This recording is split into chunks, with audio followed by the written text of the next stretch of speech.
Greetings. Did you know there was an innocent man that's been in ADX at maximum security prison in Florence, Colorado for 23 years on trumped up charges?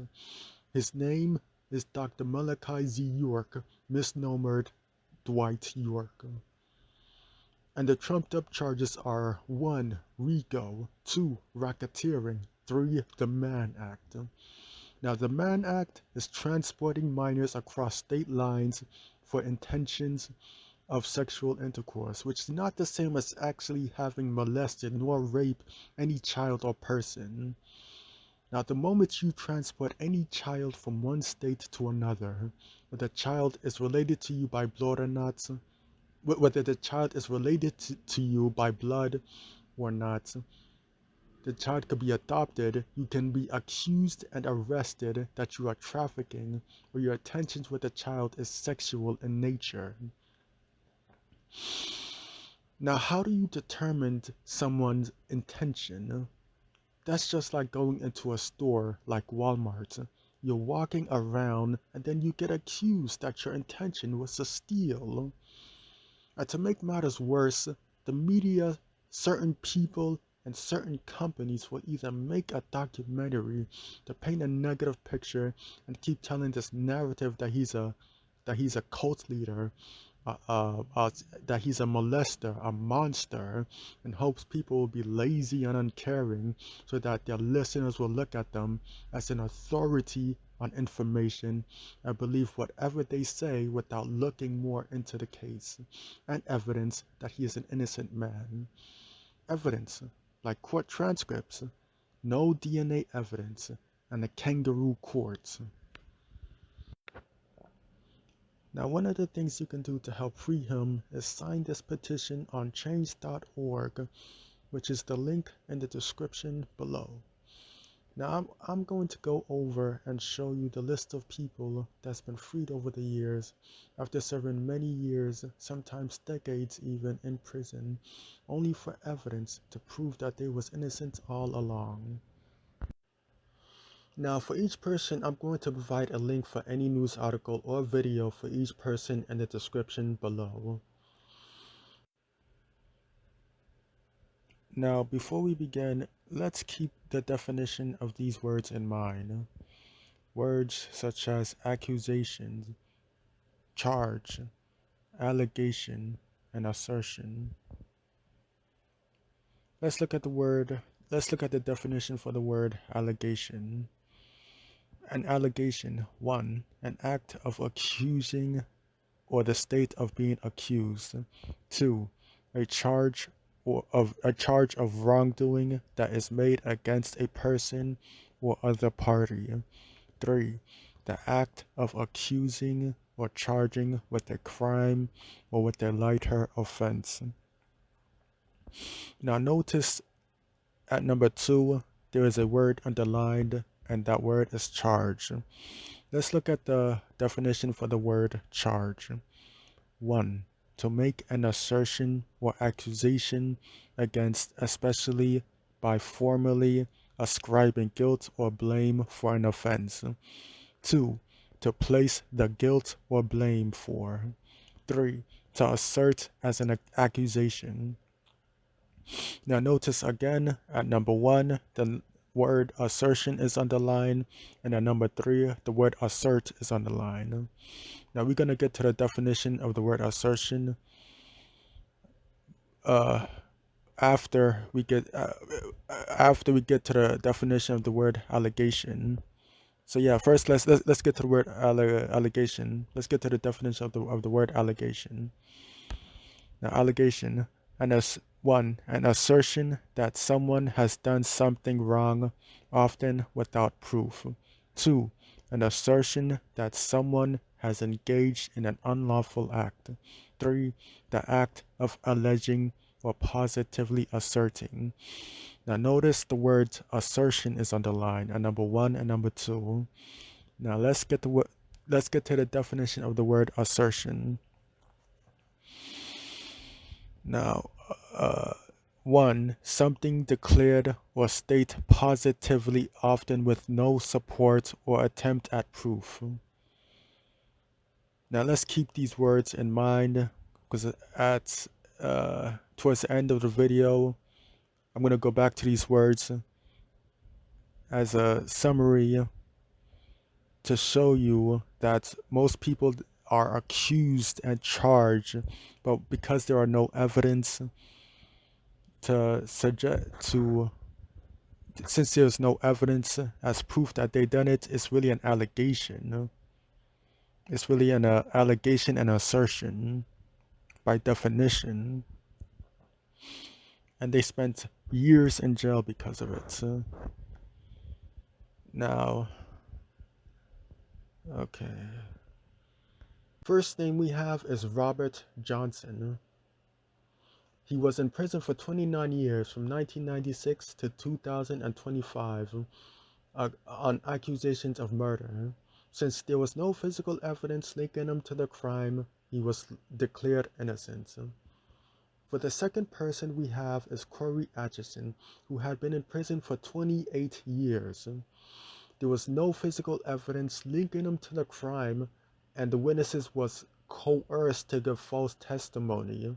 He was later declared innocent. The third person we have is Josiah Galloway, who had been in prison for 10 years on accusations of attempted murder. A witness came forward and convinced the judge that they had the wrong person. For the fourth person we have is Vincent Simmons, released after 44 years in prison on accusations for attempted aggravated rapes of 14-year-old twin sisters Karen and Sharon Sanders. Key evidence was omitted during the trial, such as 1. The medical records of Sharon and Karen Sanders. 2. The twins didn't show any signs of assault, including the fact that one of the twins' hymens was intact and uninjured. 3. The twins' testimony also didn't line up, but it was identical during the trial, alleging that they had been coached. 4. Simmons had an alibi. He said he was at a bar at the time of the alleged rapes. At the time of the alleged rape, but a police officer testified that he had been called to the bar the day before and saw Simmons. Now, for the fifth person, for the fifth, we have 5 people named the Central Park 5, and we're going to call them the Central Park 5, and they served between 6 and 13 years in prison. And despite the lack of DNA evidence or any type of evidence that linked them to the crime, they were still sent to prison. There was sent to prison based largely on the confession that the teens. They was sent to prison based largely on confessions that the teens at the time, which they later recanted, saying they were forced. Their convictions was vacated in 2002, and the real perpetrator that committed the crime confessed and gave details, and their DNA matched the crime that was committed, and because of that, they was proven innocent. For the sixth person, we have Archie Williams, freed after 37 years in prison on accusations of murder. New fingerprint test which within 24 hours proved Archie Williams was innocent, while swiftly tracking down the true killer too. For the seventh person, we have Brian Hooper Sir. After 27 years in prison, accused of murder, he was freed and proven innocent when a key witness in Hooper's trial allegedly confessed to the murder. For the eighth person, we have Maurice Hastings, freed after 38 years in prison on accusations of kidnapping and murder of an Inglewood woman and the attempted murder of both her husband and his friend. New DNA evidence exonerated and freed him and led to identification of a different suspect. For the ninth person, we have Ronnie Long.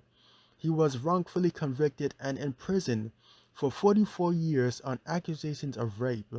He was freed and declared innocent when Long's attorney has said that more than 40 fingerprints collected from the scene was never shared and did not match Ronnie Long's. Semen samples also was never disclosed to the defense. They later disappeared. For the 10th person, we have Marvin Haynes, who was in prison for 20 years on accusations of fatally shooting 55-year-old Harry Randy Shearer at the Minneapolis flower shop during an attempted robbery in 2004. The case against Haynes relied almost entirely on eyewitness evidence.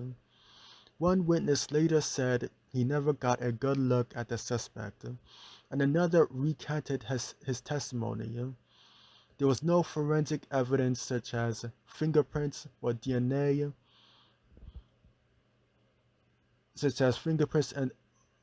fingerprints or DNA.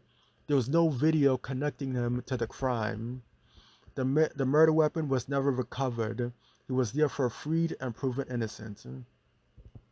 For the 11th person, we have Patrick Brown.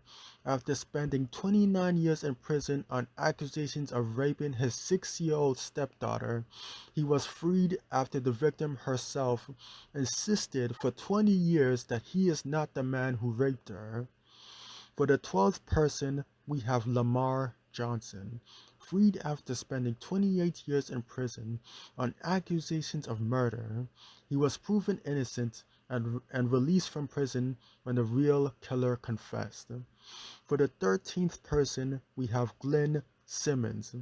Freed after 48 years in prison on accusations of murder, the conviction was in part because of testimony from a teenager who had been shot in the back of the head. The teenager pointed to several other men during the police lineups and later contradicted some of his own testimony, which proved he is innocent. For the 14th person, we have James Langhorne, freed after 29 years in prison on accusations of murder. He was proven innocent after a combination of unreliable and conflicting witness testimonies. A trial witness who recanted, as well as state failure to disclose potential suspects and additional information, collectively support the case for vacating Mr. Long's conviction. For the 15th person, we have Milton Jones, freed after 15 years in prison on accusations of murder. No forensic evidence tied him to the murders, and eyewitnesses reported the shooter to be a much shorter man. Milton Jones said he was with his group of friends waiting at a concert during the robbery. He later filed a lawsuit against the Boston Police Department, saying detectives actively buried and suppressed evidence that would have supported Jones Milton Jones in court, and and witnesses was coerced into providing false evidence against Milton Jones. He later settled the lawsuit for $1 million.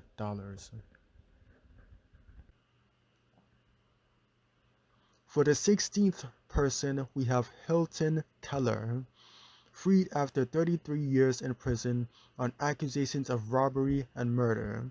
He was proven innocent when prosecutors relied on the testimony of a younger gang member who later confessed to lying. For the 17th person, we have Chris Dunn, freed after 34 years in prison on accusations of murder. After He was proven innocent after two young kids, when 12 and 14, recanted their testimony that got Chris Dunn sent to prison. Also, they was coerced and manipulated by law enforcement. For the 18th person, we have William Henry Jamerson, freed after 25 years in prison on accusations of rape. Over the following decades, he repeatedly requested DNA testing of rape kits. Tulsa police and prosecutors consistently told him the evidence had been destroyed. Those claims was false. The rape kit slides was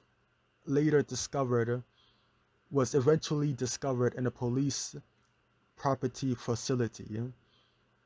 It was revealed that prosecutors had checked out the rape kits from evidence files weeks before, but did not reveal its existence or notify the courts. DNA testing showed that the semen did not belong to William Henry Jamerson. For the 19th person, we have Lavone Hill, freed after 22 years in prison on accusations of, of committing double murder in a dice game. His conviction was based on the testimony of one man. He was later proven innocent after two independent witnesses who had been present the night of the shooting swore that Hill had not been present at the dice game where the shooting took place. And new ballistic evidence indicated that a high-powered rifle was used in the killings rather than a handgun, as stated in the prior witnesses' recanted false statements. Additionally, the son of one of the victims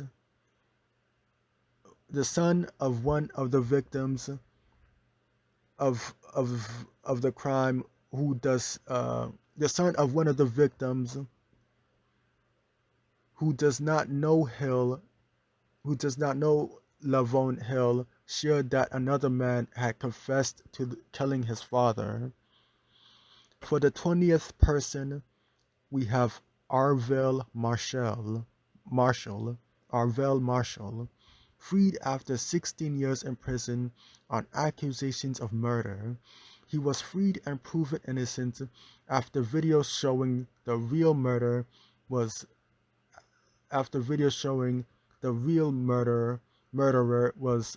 finally presented in court. So far, we named 20 people. Now, when we look at each person's story, it's either 1. No type of evidence linking them to the crime, especially DNA evidence. 2. People lying or being coerced or manipulated by corrupt investigators or law enforcement to lie and give false testimony false testimonies, who then later in life recanted their testimony. Now, let's look at the definition of the words testimony and recant. Alright, testimony. 1. A declaration by a witness under oath, as that given before a court or deliberative body. 2. All such declarations, spoken or written, offered in a legal case or deliberative hearing. 3. Evidence in support of a fact or assertion. Proof. Now let's look at the definition of the word recant. 1. To make a formal retraction or disavowal of a statement or belief to which one has previously committed oneself. 2. To make a formal retraction or disavowal of a previously held statement or belief. 3. To revoke a declaration or proposition, to unsay what has been said, to retract. Now, let's go back to those 4 words that was talked about earlier. The people named in the video was accused, then charged, as if they've done the crime with no evidence or proof, which then, by definition, becomes an allegation and an assertion. Now, after spending years or decades in jail based off of that allegation and assertion, they are freed since there was no proof or evidence to begin with, or there was people who recanted their testimony.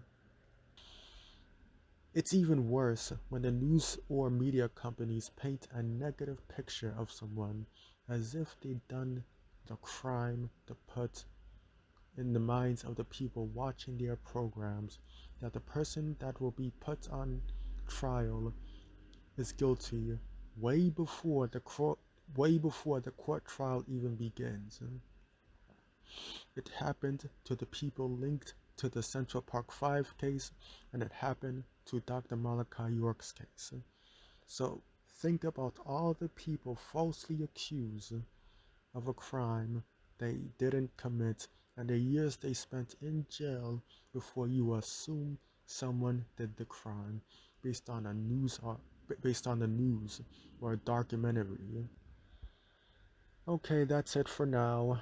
I'm going to end the video right here. Take care.